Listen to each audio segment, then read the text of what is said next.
నా పేరు సురేంద్ర, మాది గాంధీనగర్.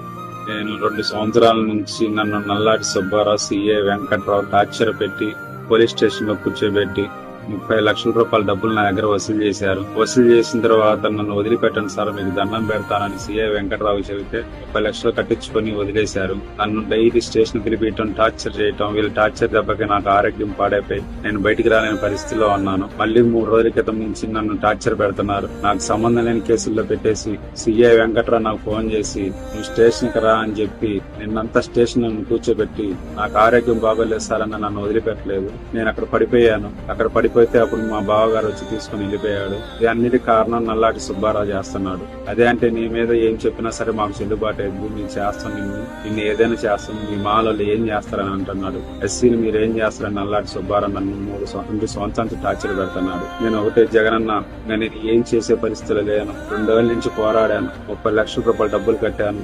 నా ఆరోగ్యం పాడైపోయింది. నేను పోరాడలేక నాకు ఎటు దిక్కు స్థితిలో ఉండి ఈరోజు ఆత్మహత్య చేసుకుంటున్నాను. నా సాగు కారణమైన నల్లాటి సుబ్బారావుని, సిఐ వెంకట్రావుని వదిలిపెట్టకుండా న్యాయపరంగా శిక్షించాలని కోరుకుంటున్నాను. నా కుటుంబానికి మీరు తోడుండాలని జగనన్న కోరుకుంటున్నాను.